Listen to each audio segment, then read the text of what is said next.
Hello student, कैसे हैं आप। आज का टॉपिक है हमारा सदिश गुणनफल, वेक्टर्स का सदिश गुणनफल। ठीक है, चलो देखो, इसमें ये फॉर्मूला आता है। अगर आपको वेक्टर ए और वेक्टर बी दो सदिश दिए हुए हैं तो उनकी सदिश गुणनफल मतलब क्रॉस प्रोडक्ट बराबर होता है वेक्टर ए का परिमाण, वेक्टर बी का परिमाण, साइन थीटा, उनके बीच के कोण कीजिए, और इनटू में एन कैफ। एन कैफ होता है वेक्टर ए और वेक्टर बी के लंबवत सदिश। ठीक है और ठीक ये मेन फॉर्मूला होता है। अब इसी पर ये दो फॉर्मूले हैं कि आई cap cross i Kaif, J Kaif cross जे कैफ, के कैफ क्रॉस के कैफ, इसकी वैल्यू होती है हमारी 0। ठीक, और आई कैफ क्रॉस जे कैफ की वैल्यू होती है के, जे कैफ क्रॉस के कैफ की वैल्यू होती है आई, और के कैप क्रॉस आई कैप की वैल्यू होती है जे। ठीक है स्टूडेंट, देखो ये वाली वैल्यू आप इस ऐसे भी इस सर्कल्स के बेस पे भी याद रख सकते हैं कि अगर आई की क्रॉस जे से करेंगे तो उसके बाद क्या आता है हमारा के, तो इसका मतलब आई क्रॉस जे हमारा आ गया के कैप, और के की क्रॉस हम आई से करेंगे तो उसके आगे क्या आता है हमारा जे। ठीक है, तो के कैप क्रॉस आई कैप के आगे हमारा जे। ठीक, और आई की क्रॉस सॉरी यहाँ पे जे क्रॉस के हो गया ना, जे क्रॉस के हो गया तो आई हो गया, के क्रॉस आई हो गया तो जे हो गया। ठीक है, तो हम इस सर्कल के बेस पे भी इसको याद कर सकते हैं। इस तरह से हम सर्कल बना के इसको याद रख सकते हैं। ठीक है स्टूडेंट, अब इसका देखो एक एक का सॉल्यूशन देख लेते हैं। ये आई क्रॉस आई, जे क्रॉस जे, के क्रॉस के 0 होता है। ठीक है, ये कैसे होता है देखो, ये वाला फॉर्मूला अप्लाई करते हैं। I cap cross i cap is equal to i cap का परिमाण, आई कैप का परिमाण इंटू साइन। अब आई कैप और आई कैप के बीच में एंगल क्या होगा 0, और इंटू एन कैप। ठीक है, अब साइन 0 की वैल्यू क्या होती है 0, तो ये हो गया i cap cross i cap is equal to हो गया 0। ठीक है स्टूडेंट, तो इस तरह से आई कैप आई, जे कैप जे, के कैप के 0 के इक्वल होता है। ठीक, अब यहाँ पे देखो ये दूसरा जो फॉर्मूला है कि आई की जे से, जे की के से, के की आई से क्रॉस करने पर ये वैल्यू कैसे आती है, तो एक इसमें से देख लेते हैं। ये आई कैफ क्रॉस जे कैफ। ठीक, अब देखो आई का परिमाण, जे का परिमाण, और इनटू में साइन। अब आई और जे के बीच में एंगल कितना होता है 90 डिग्री। ठीक है, और इनटू इन दोनों के लंबवत इकाई सदिश क्या होता है हमारा के कैफ। ठीक, देखो आई कैफ होता है एक्स एक्स के अनुदिश इकाई सदिश, जे कैफ होता है वाई एक्स के अनुदिश इकाई सदिश, और के कैफ होता है हमारा जेड एक्स के अनुदिश इकाई सदिश। ठीक है, अब यहाँ पे आई और जे का परिमाण कितना हो गया 1, आई का परिमाण 1, जे का परिमाण 1, और साइन 90 की वैल्यू 1। तो हमारा क्या बचा यहाँ पे, ये बचा हमारा के कैफ। क्या बचा हमारा के कैफ। ठीक है स्टूडेंट, तो यहाँ पे आ गया आई कैप क्रॉस जे कैफ। ठीक, तो इस तरह से ये इनके मान आते हैं। ठीक, अब देखो ये कुछ और फॉर्मूले हैं। यदि वेक्टर और वेक्टर बी त्रिभुज की संलग्न भुजाओं को निरूपित करते हैं तो त्रिभुज का क्षेत्रफल ये होता है कि 1/2 मोड में वेक्टर ए क्रॉस वेक्टर बी। ठीक है, उसके बाद अगला फॉर्मूला होता है कि यदि वेक्टर और वेक्टर बी समांतर चतुर्भुज की संलग्न भुजाओं को निरूपित करें तो उसका क्षेत्रफल होता है वेक्टर ए क्रॉस वेक्टर बी। ठीक है स्टूडेंट, अब देखो एक क्वेश्चन ले लेते हैं। क्वेश्चन क्या हमारा कि वेक्टर ए प्लस वेक्टर बी और वेक्टर ए माइनस वेक्टर बी, इनमें से प्रत्येक के लंबवत मात्रक सदिश ज्ञात करना है। ठीक है, जहाँ वेक्टर ए की वैल्यू दे रखी है, वेक्टर बी की वैल्यू आपको ये दे रखी है। तो हम जानते हैं कि अगर आपको दो सदिश दे रखे हैं वेक्टर ए व वेक्टर बी, ठीक है, तो इन दोनों सदिशों के लंबवत सदिश होता है हमारा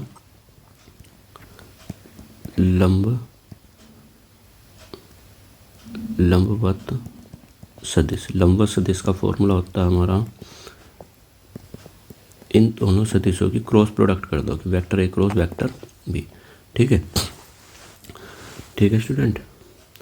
तो अब हमें ए प्लस बी और ए माइनस बी के लंबवत मात्रक सदिश ज्ञात करना है। ठीक है, तो सबसे पहले हम ए प्लस बी का मान ज्ञात करेंगे, वेक्टर ए प्लस वेक्टर बी।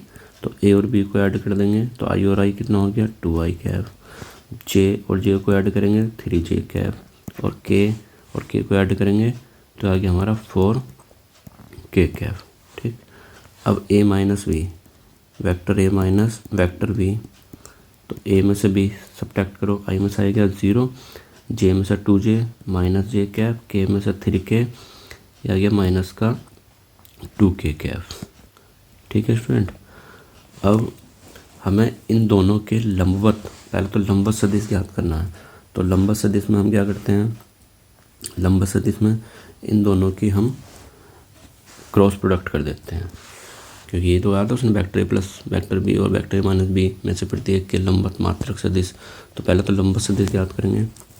तो लंबवत सदिश के लिए वेक्टर ए plus vector B cross vector ए माइनस वेक्टर बी।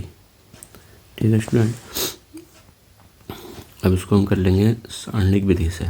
यहाँ पे आई कैफ, जे कैफ और ये हो गया हमारा के कैफ।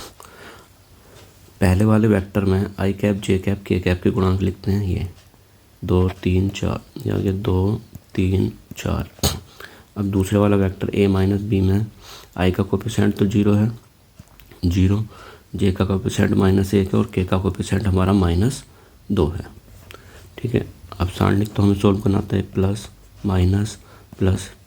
ठीक है, यहाँ पे पहले आई लिखते हैं और ये पंक्ति और ये रो छुपा लेते हैं। ठीक है, तो यहाँ पे आया हमारा 3 2 जा -6 माइनस फॉर्मूले का और माइनस का 4 तो प्लस का 4 हो गया, ये माइनस जे कैफ, ये पंक्ति ये कॉलम छिपा लेंगे तो माइनस के 4 और फॉर्मूले का माइनस और 0 की 4 से गुणा करेंगे 0 और प्लस का के कैप, ये पंक्ति ये कॉलम छिपा लिया, माइनस का 2 फॉर्मूले का माइनस और ये आ गया हमारा 0। ठीक है स्टूडेंट, तो ये बचा हमारा क्या, माइनस का 2i कैफ और ये हो गया प्लस का 4j कैफ और ये माइनस का 2k कैफ।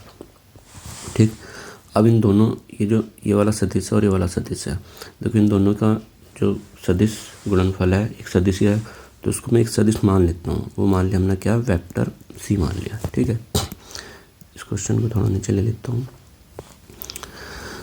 तो वेक्टर सी जो आया हमारा वो इस वाले सदिश और इस वाले सदिश पे क्या आ गया, लंब सदिश आ गया। अब इसका मात्रक सदिश बनाना है। तो मात्रक सदिश कैसे बनाते हैं हम, कि जो सदिश है ना उस सदिश को उसके परिमाण से भाग कर दो। ठीक, तो इसका मात्रक सदिश बनेगा c cap is equal to vector c upon में वेक्टर सी का परिमाण। ठीक है स्टूडेंट, तो ये आ गया हमारा वेक्टर सी क्या है हमारा, माइनस का 2i कैफ प्लस का 4j कैफ और माइनस का 2k कैफ अपॉन में इसका परिमाण स्क्वायर रूट में क्या हो गया हमारा, -2 का स्क्वायर 4, 4 का स्क्वायर 16 और -2 का स्क्वायर 4।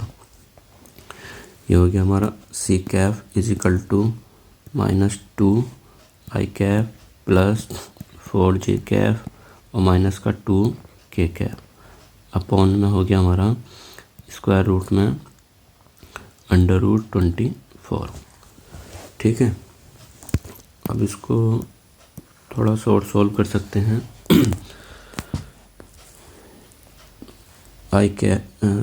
सी कैप था ये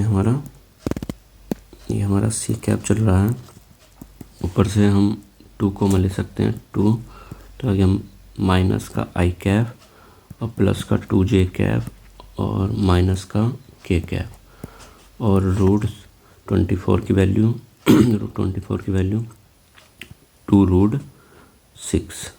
√6 ये से कैंसिल हो गया।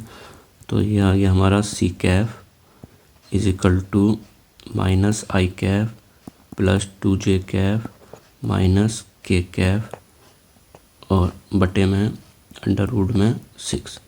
ठीक, ये आ गया लंब मात्रक सदिश। ठीक है student.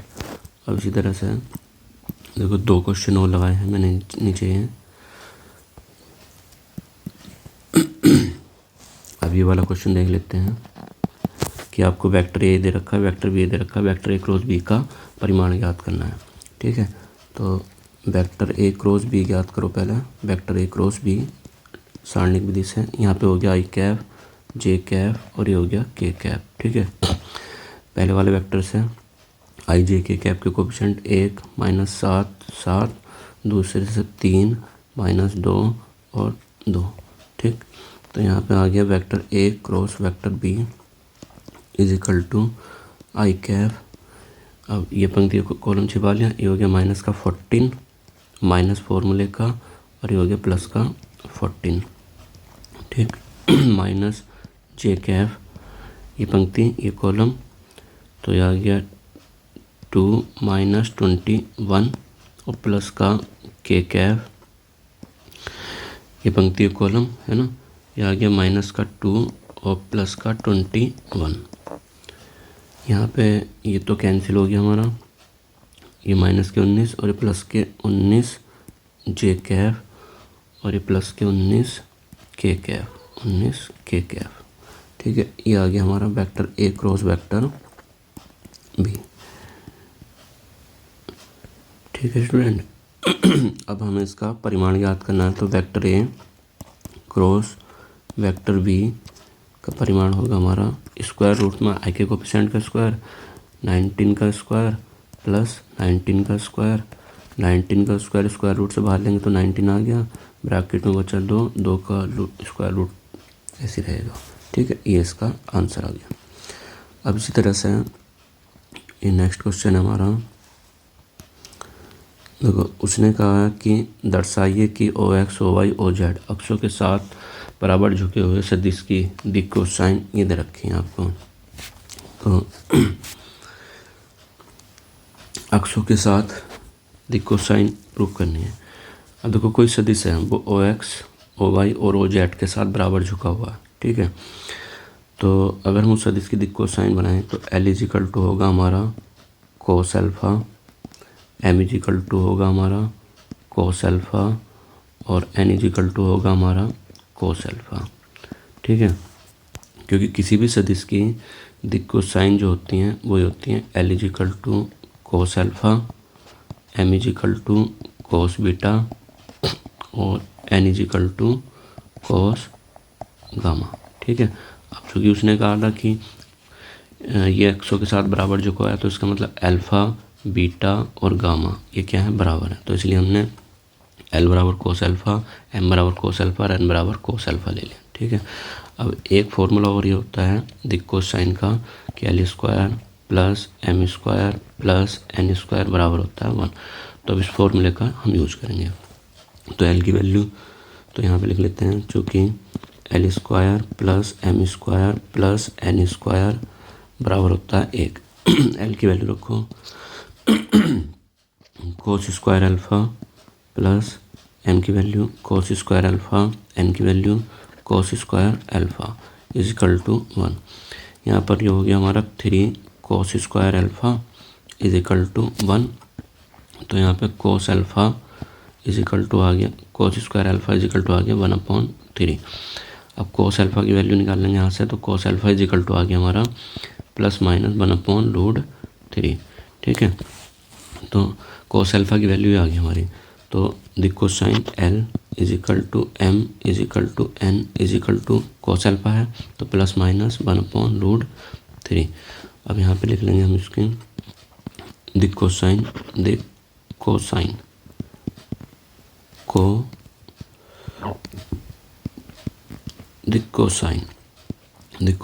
Equal two plus minus बाहर ले लेंगे।